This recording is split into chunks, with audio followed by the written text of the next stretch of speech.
Bike radio. Oh, hey, hello. There we Bike go. radio episode number. What is this for?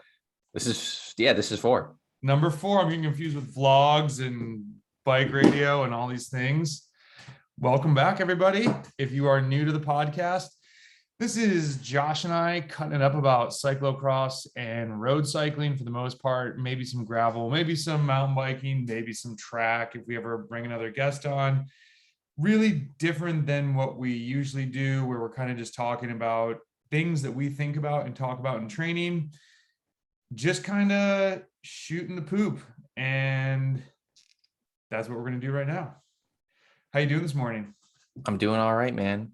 I did a lot of driving over the weekend, so I didn't sleep fantastic, but maybe I'll get a little nap in today. Do you think it's the driving that threw you off, or like why do you think you didn't sleep? Because you drove a lot. I think I don't necessarily think it's the driving in particular, but I think it's just throwing off my schedule, of like chilling before bed. I think that driving just messes up. We were in the car for 5 hours, so Yeah, I almost did myself in by drinking coffee too late yesterday. It was like 2 o'clock, got home from this ride and was just like, I know I shouldn't drink this, but it sounds so good. And I was like, yeah, I'm gonna do it. I was pretty happy I fell asleep. I stayed up till actually when I was talking to you, 9:45, which is late for me. But yeah, I hate getting off schedule, but it dude, happens. you do a lot of driving, man. Do you have any tips for like going to races or anything that works for you? Like in regards to caffeine, will you do like if you're driving in the afternoon or something, will you then throw in an afternoon coffee? Or are you like, no, I'm not Definitely gonna not if risk I'm it? racing, because the last thing I want to be doing is laying there like, damn it, that coffee was so stupid. Yeah. It's I mean, I do a decent amount of driving. I do less a little bit now. I mean, my past few years has been crazy because when I was still doing the medical device thing in Tennessee, I was going to Tullahoma, which was how long was that? Was it an hour? I think it was like a little bit over an hour and 15 minutes there and back, at least twice a week. And then I was driving to Memphis. And if I went from Tullahoma to Memphis, it was 4 hours. It's like otherwise it was 3 hours. Then racing, like it was just in the car a lot. And yeah, racing, you're in the car a bunch. I don't know. I try to break up the ride more now than I used to. I used to be like, just got to get there, like no P stops, let's go. But I think it's just better get out, stretch a little bit, leave a little bit extra time for the drive. And I like driving, so it doesn't mentally bother me. I kind of just get in the groove, and I always have like podcasts. I don't have a lot of time to listen to things just during my day. I don't work well and listen to stuff. So I know some people, like I think Patrick listens to podcasts while he's doing things. It just doesn't work for me, because then I'm like, I want to be truly hearing everything in the podcast, not just background music. So I usually queue up those, and yeah, the drive just kind of flies by. What about, do you do like one head? So you don't listen to music at all when you ride? No, Okay. no. My ears get bothered by that. Like I've tried it before a bunch of different times, and it's usually like, oh man, this is probably back in like 2013. I was trying to get in a groove of doing it. And after a while, my ears are just tired of hearing stuff. And then I would take them out. I'm like, oh, this is amazing. And I don't know. I don't need music to get like pumped up and ride. And I just like hearing the road and like your brain. I ride and I have my phone where like I can pull it out and I'll make a voice note. It is so interesting what you think is interesting when you're riding. Like the brain chemistry is so different. I come home and I'm like, that's so dumb. Why did I make a note of that? Or I'll make a note of something that I should post. And then I come home and I listen to it, and the buffer of like, ooh, do I want to post that on social media? Like something like personal, or when you're riding, the truth, like all your neurotransmitters. That's why like people who do drugs at clubs, they call it like the truth serum. They talk about everything. It's because your serotonin and everything, melatonin, not melatonin, whatever it is, your brain's just going nuts, and you're like, wow, I'll just tell you everything. When you're riding, it's a very like, your brain goes into like, I'll share about I mean, I'm a pretty sharing person in general. I don't hide too much, but like I would talk way more in detail with somebody about something personal than if I just like we went and got a coffee. And then I come home and I listen to that. I'm like, whoa, that's weird. Like, I don't want to post that. So I think just letting your brain go free, and there's so much to gain from, not saying that this doesn't happen if you're listening to music, but there was something that came out a while ago that was talking about, one reason exercise is good is that they were seeing that moving through space is really good for our brain. Not only like the micro calculations that you're making at a ridiculously rapid pace, but it helps to just keep your brain like in shape. But I'm also thinking of just, I don't know, if you're riding and you're listening, and you're seeing, and you're just like pedaling this bike, and I don't need like music, and like I don't want that. That sounds weird. As I even think about that, I'm like, ugh. So no, it doesn't do it for me. I do that. I like to queue up a little list of podcasts, and that's like my endurance session. Like I look forward to that. I could see podcasts maybe I'll try that today. Today it's freaking cold here. It's, well, not Rochester cold, but it's like 40 something. And so I was going to do a couple like loops that are close by because it was supposedly going to rain. That wasn't going to rain. I'm like, I don't want to get caught in 40s and rain and be super far from home. Maybe I would try that. The only thing is though, then I'm like listening to that and I'm not going to hear cars. Yeah, I mean, so it's you gotta. I wear only the right. I have the wireless headphones, only the Yeah. right one, and then I have the Garmin Varia too, which helps, with the beeping, so there's a car. I have It's not that. perfect, don't get me wrong, but yeah. Yeah. I think I'll just cruise. I don't know. Yeah. When I was talking to Lexi Vermeulen there, he was saying on his endurance, we were talking about different podcasts on different days. He will do, or different, sounds. So he'll do like his interval playlist. And then on endurance days, he does podcasts, but he says what also works for him is he does classical music. He says helps keep him chill so he doesn't go too hard. That's interesting. That would put me to sleep. I can't do classical music. Patrick and Dave love classical music. Patrick obviously does that for work. And I'm just Yeah. I just don't hear what they hear. They're like, but this is don't you like love this part? I was like, no, I hate this. This is the worst. I respect that they love it. I respect the musicians, just not for me. That's okay. So did Alexi say he listened to all of our podcasts? Yes, all of them. He's all caught up, dude. He loves them. You're like, so did you catch up before we did this interview? That's part of the prerequisite. That would be amazing. Yeah. I heard we had a pro cross person get snubbed by management. Snubbed by management? Oh, yes. Don't say who, Yes. but yeah. No. Stinks. Yeah, that does stink. I have had another team that was like their media person was like, okay, so what's your channel? Who is this posted to? What are you going to talk about? And I was like, whoa, this is official. I was like, so here's the details. We only have 2,000 followers. Like this is probably going to go under the radar for a lot of people.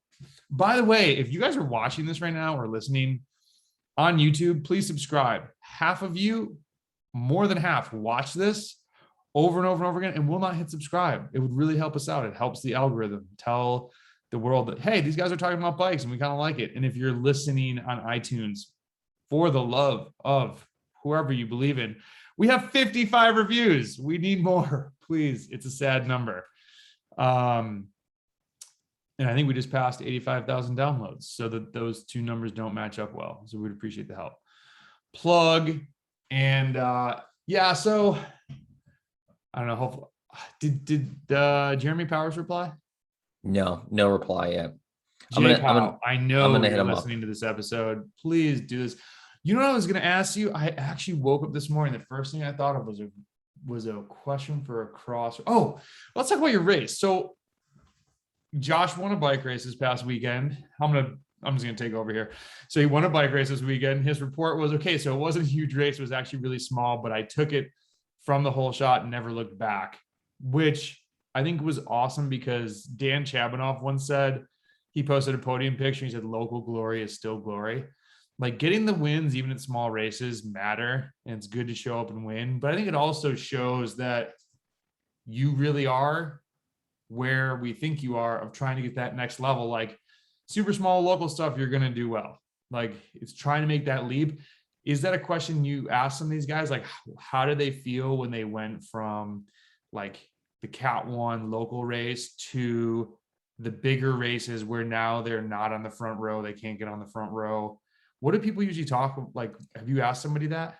You know what's it that is like, I don't ask that specific question, but like we get to it, like the journey. And you know what's difficult for a lot of these guys is they've been doing it for so long. Like I look at like Cyclocross 24, which is like the pro cycling stats website for cross. And then I'm like, oh, this dude's young. He's probably been doing it for a couple of years. And come to find out he's been racing for like 9 years since he was like 12 in Europe, you know? Yeah. So we talk about that and like they learn like what they have to learn. And then usually it's about like starts and, you know, not strangely, it's like not even, I always thought about like being aggressive on your first lap, but a lot of these guys are like, it's being less aggressive on the first lap because you're just burning matches and you're not making up any spots. So it's like learning how to race differently. But yeah, it's that exact question is kind of hard for them to answer because they're like, I've been doing it for so long, you know, like you kind of just go into autopilot. Yeah, that's true. Well, it's interesting. Like, I'm not going to compare myself to a cyclocross pro, but a guy had asked me, we talked about a lot of different things for his first crit. I did not tell him when the gun goes off, it's going to be mayhem. He was like, dude, so you didn't mention that this is like a hot start. And I was like, oh, what do you mean? He's like, dude, they said go and like people sprinted off the line. He's like, I was like, whoa, what's happening? And I was like, my bad. Never even crossed my mind. Like, just so that was actually a year ago. And when I was thinking of like, I'd ping people like, what are your first crit tips? Because you know what, you do forget stuff. But I think that's the fun thing about working with people all across the gamut of where they're at. People are like, I'm new, you're probably not going to want to work with me. I'm like, no, you're exactly what I want to work with. You were me 10 years ago or 12, whatever, however many years ago. Like, this is super fun. Yeah, I just thought it was really interesting. So about the race, like you just took off and took it. I wasn't expecting that at all. Like my plan was there were some like super strong local guys. Like there weren't too many guys in the race, but all these guys are legit guys I've raced when I did like The upstate. mellow guy, I know I've For raced him on the sure. road. Is he still a Cat 3 or is he upgraded? You know, to be honest with you, I don't know. I know he does some of the masters races, but Okay. he was doing the elite, those gravel races. Well, I guess the gravel races aren't really categories anyways, but Okay. he was right there up there with us. And that the other dude who's on the podium, I mean, he's like a super legit mountain bike racer. You know, like he was like top 15 at Shenandoah or something. Like, Wow. yeah, these dudes are legit. So no, my thought process was just to stay with these guys. I was like, I think I can wear them out with some endurance later in the race. I've been doing longer races than them. Mm-hmm. But then I got the gap from the start. Like it was like a tarmac into like a little uphill. I got a little like which was perfect for me. I was like, I just took off, got a little gap going up this hill, went into some turns. The gap kind of grew like from like 1 second to 2 seconds. And then I was like, you know, I'm feeling pretty good. I'm just going to double down and see what gap I can get on this first lap. And then it kept growing and growing. And then I heard the announcer when I went through that it was like whatever, I think 20 seconds on the first lap. And I was like, First lap? on the first lap. I don't know, maybe it wasn't 20 seconds. My first lap was super hot. Yeah. I think it was like 25 seconds faster or 30 than like the fastest lap on the day. God, But dude. so then I was like, I'm still feeling pretty good. I You're was like coming through and he's just like, and the gap is game over. Thanks, everybody. We're gonna just pull everybody right now. so I was still feeling good. And I was like, you know what? I want to just like seal the deal early on. And like, I'm just going to make sure that these guys are just fighting for second place, you know? So I'm going to be like, cause you could, you know, that happens in these races when you're like, that dude's gone, you know, like Yeah, totally. whatever, we're not going to close this. So I was like, I want to do that. So I just went as hard as I could again for the next lap. And then I kind of just settled in. Dude, that's like in a road race. There's like, okay, 50 videos that I have to make. One of them is I'm realizing why a lot of people get pulled back when they make a move and they attack and they think that they're riding off the front, but they're not riding the course hard enough. They're like riding at FTP, like steady state. I'm like, dude, you're not going to stay away that way. And I think what will be a perfect file from when I went back to Rochester of how I won this training race was chased by like 10 dudes, a lot of VO2 max as opposed to just steady state over these rollers. But when you're saying seal the deal, the psychology, or it's actually more the sociology of the group, when I'm off the front, even in a break. It's like, yo, we just need to make it like 2 miles from the finish line. We need to get it so these guys just give up and then they're fighting for third, fourth, whatever. Same thing. I mean, it's a little bit harder, I think, in cross because a lot of times for some of these courses that I've seen, you can still see the person, but out of sight, out of mind. It makes such a huge difference in, I think, any discipline. I mean, maybe not track, you can always see somebody, but Well, yeah, it's just two things I did, man, which I think really helped was when I said, yes, you can't, there's all these spots in these races where like you double back on yourself and I can see the guys behind me. mhm. I'm tried to, whenever they saw me, to just be putting down power. So they were like, oh dude, this dude's like still going hard, Yeah. And then the other thing was, which I tried it, this course really lent itself to like breaking it up into intervals. So like I would go, like there was a technical parts where I'd really catch my breath. And then any part where it was open, I would just go as hard as I could, knowing that there's another technical bit, and I would go easy and catch my breath and then just go as hard as I could again. Over So I just unders, did that lap after lap. Yeah. over unders paying Yep. dividends, So yeah. people are scared of going super hard. And I'm like, that's what you need to do to win a race. Like, you're not gonna 100% FTP a bike race and win. It just not, never, ever. Hey, do you think somebody made a comment? They're like, wow, you never, on my Strava, hey, you never rest. You ride more than paid pros. And I was like, I just took Saturday completely off the bike. Does my Strava look like I don't rest? Maybe I need to put in it because I don't record. I don't do recovery rides. So people see big rides. They don't see the days off that I take. So maybe I should put in there like 0.01 miles, like my day off. I was like, that was a really interesting comment. I think I rest maybe not more, but some people don't rest at all. They don't take any rest day.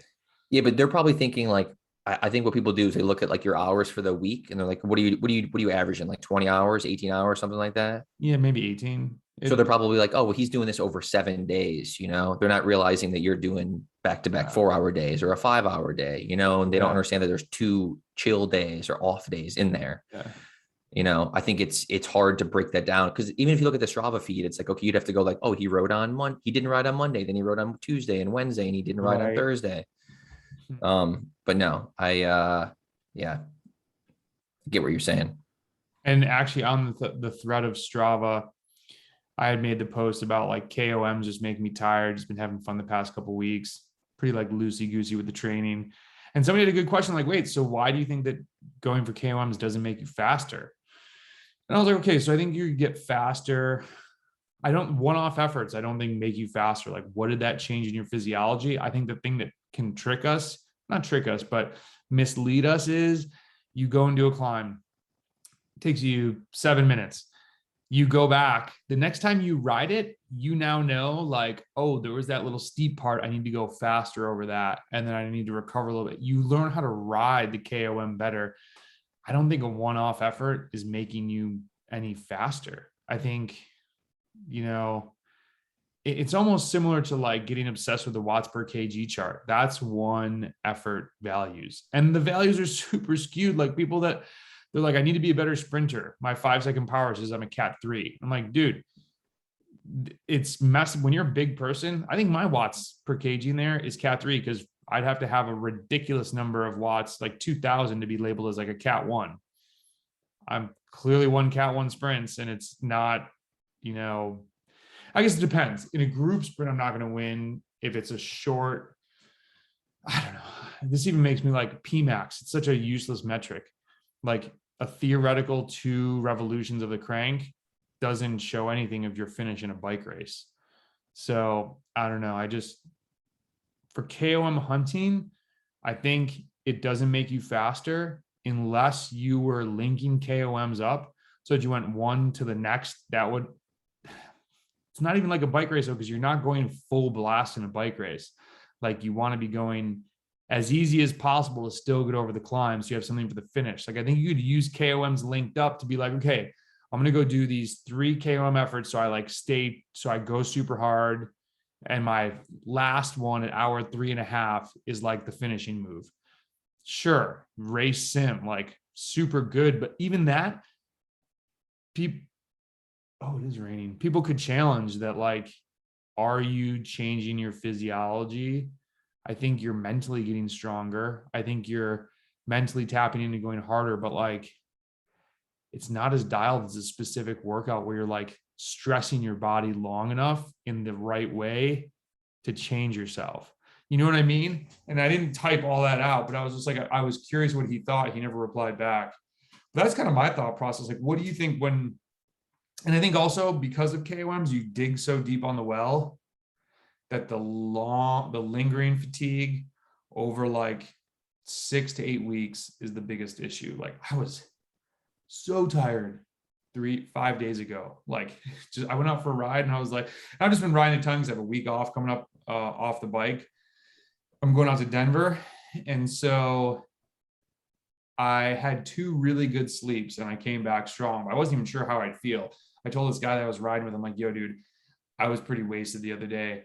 I slept, took the day off, slept, and I felt really good the next day. But like KOM hunting continually, it just takes it out of you. Like, what's your experience personally or with other athletes that are overdoing the KOMing?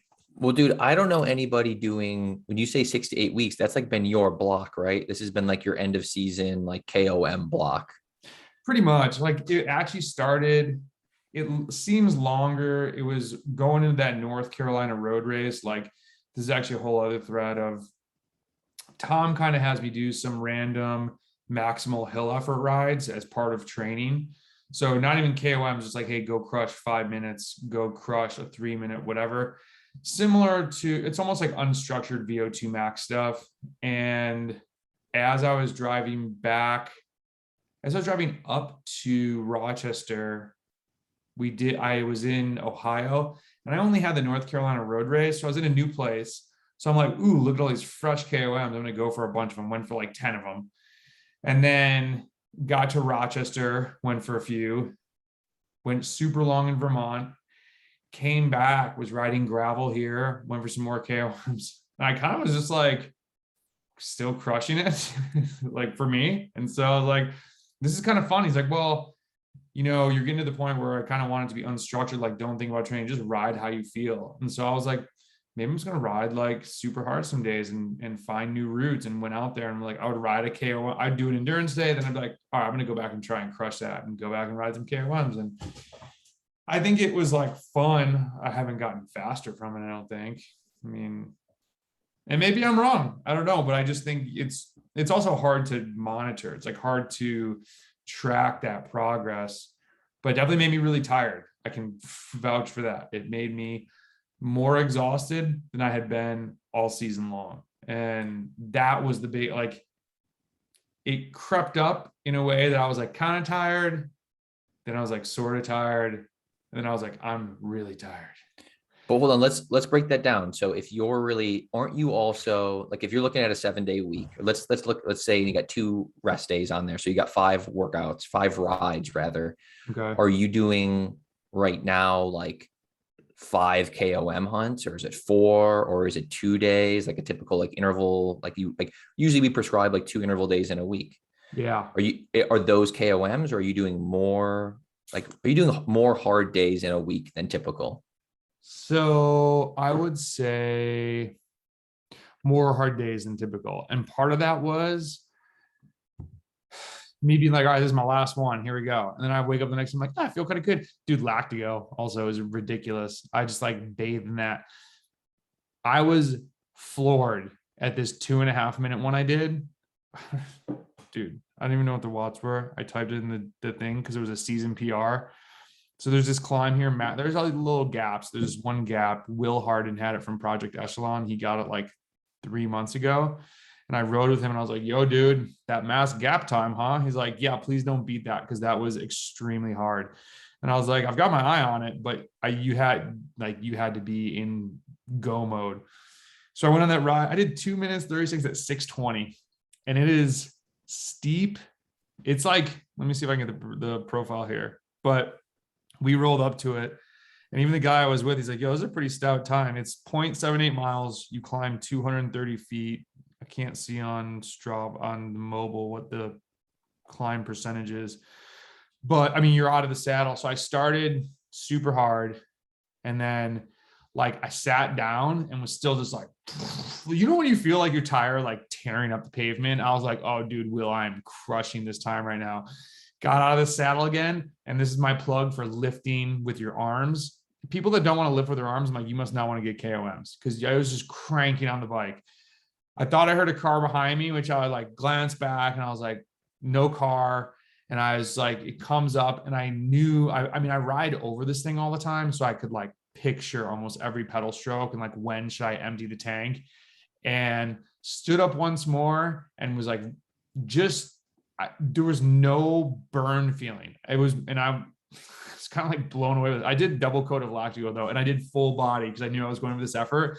And I was like, okay. And I actually thought, I was like, if this is not the KOM, I'm never getting it, because I couldn't believe how hard I was going, and just got out and like freaking ripped it. And I took it. I beat him by, I think, 8 seconds on a 2.5 minute climb from Will Harden. I was like, okay, that was legit.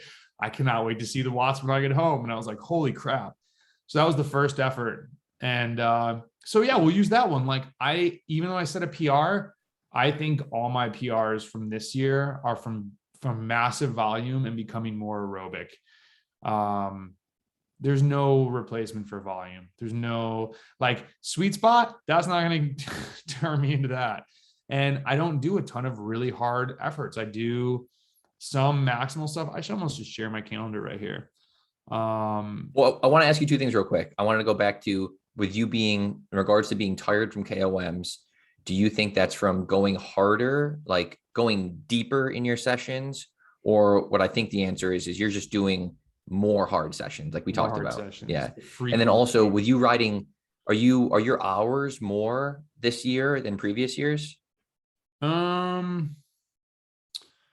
They're probably on point. Let me see here.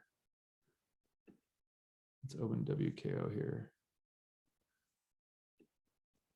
This is going to be less entertaining for people listening to this as we look this up, but bear with us. We are looking at Training Peaks. 2020, I rode 1,098 hours, 20,916 miles, 57,900 TSS. 2021, I'm at 892 hours, 16,700 miles, 45,000 TSS, and we got November and December to go. I don't think I'll beat hours. That would be 200-hour weeks or 200-hour months. That's not going to happen. Which is actually kind of surprising. God, dude, that's a lot of freaking biking. Dude, I think it's really this 2016, I started doing 800. 2018, what was I doing in 2018? Why did I ride less? I guess I was just busy with work. Do you have WKO up? Because I'm still stuck on your Training Peaks right now. Oh, dude, sorry. I was only sharing I suck at sharing. Hang on. Desktop. Yeah, here we go. Gotcha. So yeah, I think I will come just behind 2020 in terms of time. I'm going to go to Florida at the beginning of November or mid. And that's when my rides will go from 18 miles an hour and 2,000 feet of climbing per hour to like 23 miles an hour. It's just insane, just hauling. But we'll see what happens. But yeah, so I think when I look at the calendar, like it really started, and I'm going to do a comparison of watts. This was the first day I went for KOMs in Ohio. And then I went and did the bike race, and this was like a maximal hill effort. I was only going for like 2 though, like 2 efforts just to keep like everything firing. This is what I do with almost all my athletes, like a hard ride that Tuesday. People want to go too easy before a bike race. I'm like, no, you need to ride hard. If there's a training race on a Tuesday night, go do that. That would be great. You could do a crit. I have some people do a crit because that's what's around. They're going to go harder than that. But I think like a training road race, shout out to GVCC, people that I can wait. I hate saying I can't wait. I'm excited to go back to Rochester for a summer and do G Tour. Like I went back there, and when I was trying to climb the ranks, we didn't do as many training races because I was racing so much. But I think with, I've done less racing now, partly being married, partly being like, I don't need to do every race that's on the calendar. I think I was doing like 30 races, 40 races a couple years. Like it was like stage race every weekend or like Omnium, whatever. But I think that having those is such a valuable tool. And so then let's see here, did a recovery week in the beginning, started riding the gravel bike, and that's when I went for KOM. So the season was over. So I was like, okay, I'm going to go for KOMs for a couple weeks. And let's see here, did a few sprints. I did one KOM ride. I counted them up. I went for 14 KOMs. This was on the weekend. And I was like, oh, well, this is like a cross race. This is my version of a cross race. Wait, 14 individual KOMs or 14 KOM days? Days. Gotcha. Okay. I was like, yeah, dude, you definitely did more than 14 KOMs. No, I was like 50 something. I posted it on Strava. I was like, I need to not be doing these. I was doing like 2 days a week, to answer your question. Now that I look at these. And I think really, if you want to hit KOMs, this one was a KOM day. I was like, oh, 2x20 sounds like 4x10-minute KOMs. But I had a conversation with Tom, and we were just like, he's like, hey, my biggest thing right now is don't keep riding. Just don't think of it as training. Like, don't. And I try to tell people that, like, some athletes really like structure. And I think the best way I verbalized this to a guy last night was, I'm going to put down all these workouts. And if you go to get on the bike and you're like, I don't want to do this, this is the time to be like, I'm not doing this. I'm going to go ride endurance instead. And he's like, so what do you think of it? Like, if I just sub in endurance ride? I'm like, you can't ride too much endurance. The problem is most people don't want to just ride endurance. He just likes to ride his bike. So he doesn't complain when it's like, hey, Saturday, Sunday, 2 4-hour endurance rides. He's like, that's amazing. I think the only thing you want to get away from is base season being only endurance, because that's what even the OGs will talk about. The people that did our, like, and not calling anybody out, but the people that set up in Rochester, like, hey, we're doing base miles, endurance only. We'd be on fixed gears and we'd be climbing hills. That's not endurance. Like, and there were a couple of hills where people would definitely gas it. And we tried to ride it like at a decent pace, and then only really start hitting it towards the end of January or February before like spring Giros. But you were still hitting just a few efforts. And I think I'm going to be more specific with, I'm realizing some athletes are so strict with the calendar that I don't think you want to do sprint intervals, but I think you want to go do like, hey, 2 6-second sprints. Just, make sure that those fibers are still firing, that you're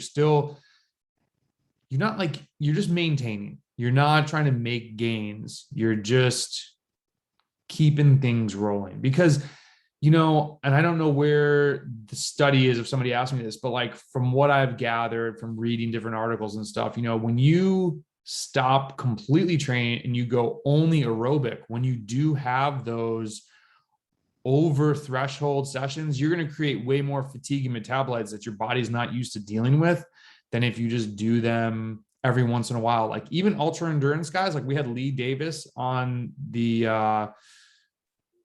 podcast, and I'll still have him do some random sprints. We'll still do some VO2 max stuff, even though he's doing really long 400-mile bike rides. At some point, there's the diminishing return? Of just doing aerobic stuff. Like, I'm not sending him on just 6-hour bike rides saying only ride endurance. Then if he ever surges over it, his body's gonna be like, what the hell are you doing? Like, variety for everyone. It's just how much variety in each bucket do you use? He doesn't need a ton of sprint training. He needs some. He needs to go hard every once in a while. So it's just interesting. What about this, man? Because here's a question, and just like a general answer, because like we're going into, again, base season, endurance miles, and people are like, the weather's turning, which is for a lot of people. if they're stuck inside and they're like, am I just supposed to ride endurance on the trainer for 5 days a week, week after week? And like maybe throw, like you said, throw some sprints in there, do whatever. But the questions I've been getting are like, can I throw some tempo in there a couple times a week? Can I throw some sweet spot in there a couple times a week? Some threshold, whatever. Do you think there's, if someone's volume comes down just based purely on them riding inside, should they, it's like that, the post that you and Patrick had about like riding at 65% or 75%, like, should they just skew their rides more towards 75? And I know this is like a very individual question, but I kind of wanted to see if you had general ideas on that. Yeah, I think it's a good question. I think it's kind of like baking a cake, right? You can't just turn the heat up to a certain extent. And I think, even you're riding endurance, it's aerobic. It's not like anaerobic fibers aren't working. But I think if you think about it on a sliding scale, tempo is really supposedly the most, and I've talked to Tom about this a bunch, and he's very deep into the physiology of things. And he's like, dude, that's really when you start activating those anaerobic fibers. Because he made the comment of, hey, you still kind of do tempo on these climbs around you. But as I made that post, my total time of tempo, or the ratio of it versus my endurance rides, hasn't changed much. So I don't think I'm riding too much tempo, which I really went in with the hypothesis of I have to be, based on how I'm climbing some of these hills. There's just no getting over it without doing it. Or I'd be going super, super slow, which I wouldn't be opposed to. But I find a ton of value in tempo because of there's a lot of tempo in a lot of types of bike races. And it's also, if you're lightly engaging anaerobic fibers, but really still riding aerobically, your body's super smart. It's going to figure out how to be efficient with that. And there's a lot of time when you're pushing tempo watts over, whether you're doing gravel, whether you're doing a long, granted, if you're doing a 2-hour road race, okay, maybe there's not a ton of tempo, but if you're doing a 4-hour road race, when you start to fatigue, there's going to be more tempo. So if you're riding an hour and a half indoors, whether this is the right answer in terms of precise physiology, here's how I look at it. I would kill myself if I had to pedal zone 2 inside for 90 minutes. So even if this is worse off physiologically for me, I'm going to get to February and hate biking. So if I was stuck inside, I would say, okay, you know what I need to do? I'm going to do some aerobic stuff outside. I'm going to go ski. I'm going to embrace the weather. I'm going to go hike and make sure I'm hiking hard enough that my heart rate gets to whatever BPM. And then later in the day, I'm going to come in, I'm going to warm up, I'm going to get on the trainer, and I'm going to ride endurance. Or maybe you're like, I need to ride some tempo. Do like 3 by 10 minute tempo. You don't need to do a 60-minute tempo blast because your body can. I think that's when you're like, use it so that it breaks up the ride.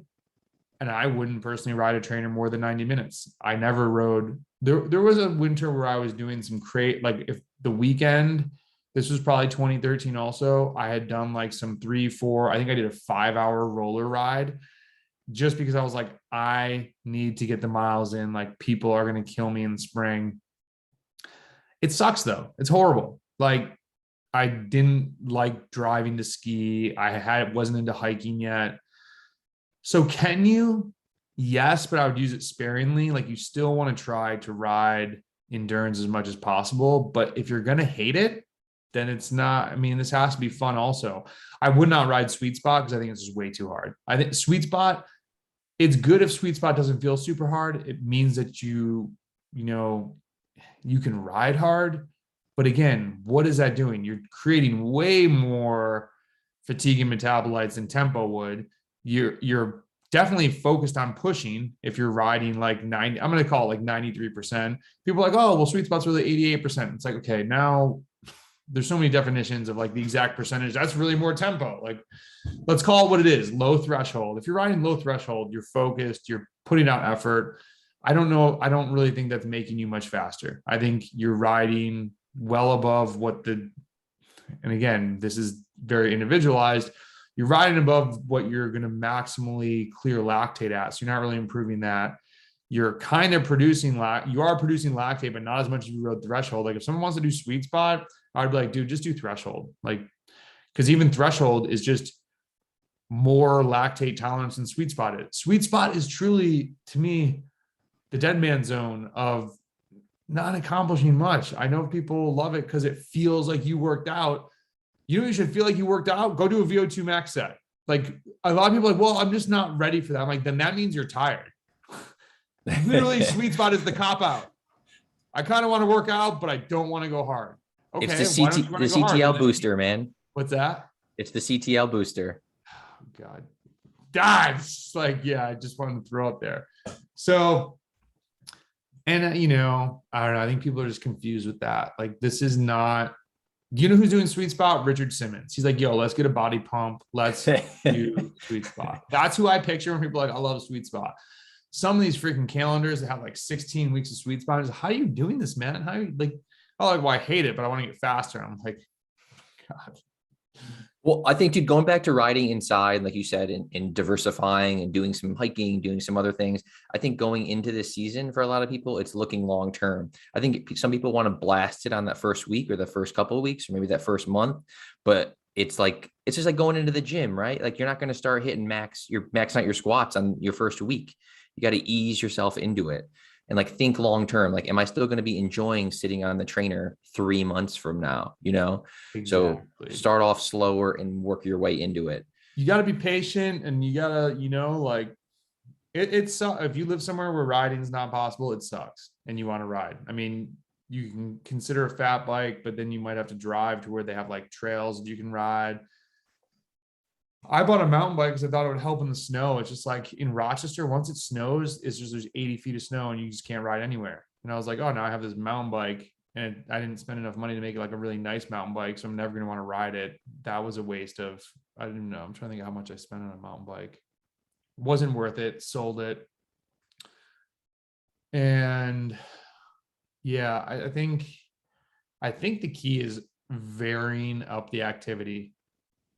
That's just it. And then once you have a base of doing another activity, like, so I'm going to be in Colorado and I'm like, I'm going to go do a 2-hour hike somewhere. And all I need to do is bring a pair of these boots. It's very weird. I would see people in like airports wearing hiking boots. I'm like, that's so weird. Like, is that their style, or why would your hiking boots are so comfortable?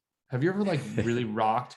I'm like, I might be going all in on Solomon. And now I get like Instagram. I must be like hiking boots into my phone, because now it's like, hey, you should buy these Patagonian boots. They're on sale. I'm like, those look pretty awesome. Dude, you should do a hiking post, because I was going to ask you this. Like, what are you wearing? What do you bring on hikes? Like I did that vlog. Did you see it? Did I? No, you did. But I'm saying people probably want specifics on like what type of shoes would you recommend? Are there different types of hiking boots? Yeah, dude. There's like, do you get waterproof that can keep water out, but if water gets in, it's never getting out? And I was like, oh, am I going to be hiking in the rain or not? The grip, do you want high or low? I'm saying high because there have been a couple times where I almost totally messed up my ankle. And I think the high boot helped, or mid boot. It's not like up to my shin. Yeah, like, do you go backpack, fanny pack? Did you know you can lock the Garmin screen? I would never need to do that on the bike. If you put it in your pocket, like, that's a super sensitive screen. You're like pausing things. It's really, so you can lock that. I almost bought a watch for like $400, and then I realized I could lock the screen. That was, I didn't know you could lock the edge. Yeah, because I wear the watch for cross races and I lock it because inevitably I'll just turn it off. Yeah, it'll hit my wrist. I was like, oh, I paused that. Sweet. Now this didn't record, so it didn't happen. Yeah, you just hold the power button and it's like lock screen pops up. You click it, and so it's pretty cool. Sweet. Yeah, maybe I'll do a hiking post. I was actually thinking about that, but that'd be a good idea. And you know what? I just wanted to go touch on this real quick in regards to like finding. I talked about this when we did that I don't know, one bike radio ago, where it was me, you, and Patrick, about, I think people always want to find like that miracle, like, this is what I can do that's going to be super easy so that I don't have to spend 4 hours riding inside or whatever. And it's like, just it's not there isn't some miracle answer here, and like, just do what works for you. And just like you said, think about all the other, like, people like, I'm going to get cross country skis, and they spend a month finding cross country skis, and then they find out it's 90 minutes to the cross country ski center, and they do it one time, and it's like, but like, dude, you could have spent all that effort just doing a couple 90-minute rides inside, or an hour ride inside, or go walk around your block or something. I keep thinking about we were talking about strength training for athletes and meet the athlete where they are. And it's like, Love dude, that. just go where you are, like figure out what works for you. It doesn't have to be perfect, but long term, as long as you're consistent, I think it's going to be fine. I think it's ride and then do all these things that support your riding, whether it's walking so that you're not like this all the time, or that's why I think strength is great. I'm going to go in the basement here. I would have always like poo-pooed on working on the basement. I'm loving these rear foot elevated split squats. I'm like, they're just killer. I'm gonna do those. I just don't have the time right now to go to the gym, which sounds like a cop out, but it's 20 minutes there. I'm out of gym things at this place I went. I'm going to a new gym. New gym's going to mean they're going to want to talk to me, blah, blah. I just need some more time to do that. I'm going to do this in my basement. I'm going to do a little more work. I'm going to go for this ride, finish up work. I mean, it's just where I'm at today. And that's better than not being like, okay, I don't have the perfect setup. I'm just not going to lift yet. And then 4 weeks pass. And you're telling me that over the past 4 weeks, you couldn't have done stuff with body weight, or someone's like, I don't have weights. I'm like, get a milk jug and fill it with dirt. Seriously. And they're like, are you kidding me? I'm like, it's the same thing. It's that, and you're going to just be careful because you're going to have to hold it in like a weird way, but like figure it out, do something. It doesn't have to be that hard. So there's actually talk about fitness. I think an interesting thing, I came across a post that was like, maintain all your FTP gains that you've made. Like you've worked hard for them, keep them going. I'm like, but that's kind of the wrong message. Like your FTP might go down in the off season, preseason. I don't like off season. Off season, people are like, no training, or like, I don't have to have focus. This is when people like athletes will leave. Like, I'm good. I'll see you at race season. I'm like, dude, you're going to start training again in January. They're like, yeah. I'm like, okay, you're missing out. Like it's not, as a friend, I don't even care if you go from like the business standpoint, like we're good. I don't know if that comes across the wrong way, but I just want to be honest with people. Like, oh, it's just a weird plug. This is number one. When like back to my first coach, Minerva, who was just a friend helping me. I was like, yo, dude, this is when you train. Like you need to not be a party animal right now. You need to train, because when it's March, like you need that 4 months behind you. And I was like, wait, aren't we training during the season? Like, yeah, dude, you're still riding, but this is when you build the aerobic foundation. This is when you get strong. You need to come out ready to be able to handle a bigger load in April, May, June, July, than if you're just, I don't want to use that term, and you're just screwing around doing like 10-hour weeks, because that's like when you have time. Like make time now. And I just thought it was interesting that somebody posted that of like, got to maintain all the gains. Like the gains are going to switch. Like you're going to gain strength. You're going to do more aerobic endurance. You're trying to hit volume. Off season, if we want to call it that, is volume. I really think we need to call it, like we had called it power phase. I was like, well, it's not just power, like aerobic. I guess it is base mouth. It's aerobic based training, like build or foundational training. I've heard. I actually kind of like that term. I can't remember who used that. Aerobic base. I see base is tricky because then people are like, what the hell does base mouth even mean? It's just like an old school, like setting. I like foundation, man. Foundation is good. I feel like base seems too much like, this is like, I don't know. My mind goes to like super boring, like, okay, okay, just ride, Foundation though, is that like already taken by, I don't want to poach somebody else's term. And I don't think we need to make a term. Yeah. Like the non-competition phase. Yeah. Like it just, and then we made that post, like why ride endurance? Like this sets you up for success later in the year, and we need to call it like volume training. Get as many hours in as possible. For sure. Foundational volume. Foundational. I take little notes here so I can like, we'll make these videos and then I go to type the show notes. I'm like, damn, what did we talk about for the past hour? This is our best episode yet, by the way.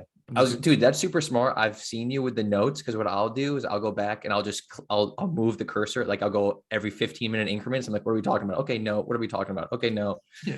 That's why podcast notes for me are like few and far between, because I'm trying to like be on point and like thinking of the questions and like what's the next thread with the person, that I like just don't even have time to make notes. And I like, all right. And I like just really want to do a good job to respect that person's time of sharing their time with us. Like who the hell are we to somebody, like someone was like, dude, Tom Skewins, like, what? He was on your podcast? Like, I know, it's incredible. And shout out to Alex. He's a massive help in getting these athletes on board with talking to us. But I'm just like trying to keep it flowing and have them having a good time, like still getting the pearls out. Then we like stop. I'm like, all right, made it. I'm like, all right, wait, what were we talking about? So it's sometimes the show notes are not to the T. Damn it, it's wet outside. I'm not. Dude, it's pouring here, man. So it's If not the just roads you. stay wet, I'm not riding. It said it was Yeah. going to come through with like 15-mile-an-hour wind, so I was hoping it was going to blow that dry. But at least it makes me. I didn't wake up early. I was going to do the lifting before this, and I got up and I was like, I'm tired, and I had to. I'm working on this mega project, dude. If this is going to be sick if this happens. But Hey, I got a project update I want to ask, and I think that I don't know if you've given a date on this, but dude, the store for getting some stuff. So the store is, do I have a shirt? No, I have my lifting shirt on. The store, the first print was good, but they came out looking a little distressed. And I was like, yo, dude, on the black shirt, the white ink, it's not like white. And he's like, ooh, that's kind of our style. Let me reprint some, and they're double printing. And then I was like, yo, did these ship out yet? And they're like, oh, dude, we dropped the ball and we did not send those. We're going to get them in the mail. So the store is ready. I'm not putting the link, like people could actually physically go order stuff right now. I just want to make sure everything's dialed. This is the first time we've done shirts. And really there was deep down inside of me, I was going to send it out to like the core group, which are the people that I want to make sure it's totally money for. And I was like, well, we've waited 3 years. Let's wait 2 more weeks. And so hopefully the shirts get to me before Denver. If not, I should have them next week and then we'll let it go. I'm super excited with, let's do a little preview. Let me see if I can do this without putting a link up because I don't want somebody to go there and buy things and then be pissed off if it's not. Well, I'm stoked, man, because I want to get a hat. Because I'm like always wearing hats. Hats are still TBD. Oh no, I know. I can't cover up the website, so I'm not going to show you. Let me see if I can do. Let's do this.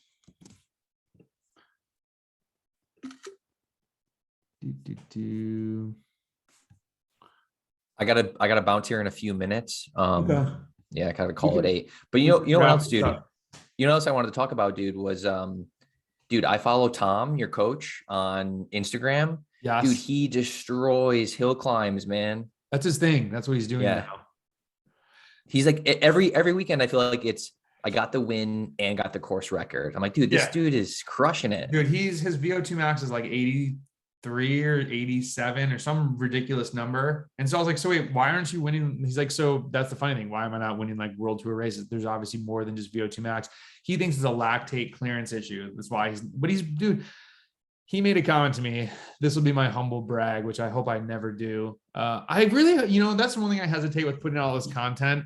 Now that we're still super tiny, right? But it's really funny in that I forget that we have like 10 new people each week. Like, hey, 10 new people on YouTube, a few more downloads on the podcast. That if people don't know us, like this really just started. This is, I guess the term would be like in the garage. Like we just started putting out like, hey, let's share our stuff. I hope in sharing things, people are like, man, this dude just like talks about his own training a lot. Like that's really why this started. Like, hey, this is what I'm experiencing in my training. Let's talk about it. I hope it doesn't ever come across as like humble brag, but my humble brag to Tom, who I respect a ton as a coach, athlete, dude's national champion. I should actually pull this up. And I was like, let me see what I said. Oh, so his last win, I was like, okay, dude, since we've become friends, I have to give you a ribbing. You wore your helmet on the podium. And he's like, dude, it was right at the end of the race. We had like barely finished. And they're like, hey, here's it was at the finish, not back where the cars were. And he's like, it was super cold. He goes, I was super cold. We were right at the top of the hill rather than the bottom where our clothes were. And he goes, I figured it was either that or helmet hair. And I just jumped on top. He goes, can I be pardoned? And I was like, dude, I would never be able to give a ribbing to an athlete of your level, except for you, since I know you much more beyond like an Instagram, like, hey, we're friends on Instagram. And he goes, well, I don't know about, what did he say? Oh, he goes, okay, totally agree. Not so sure on your comment of better cyclist though. And I was like, dude, are you kidding me? You've won like legit national championships.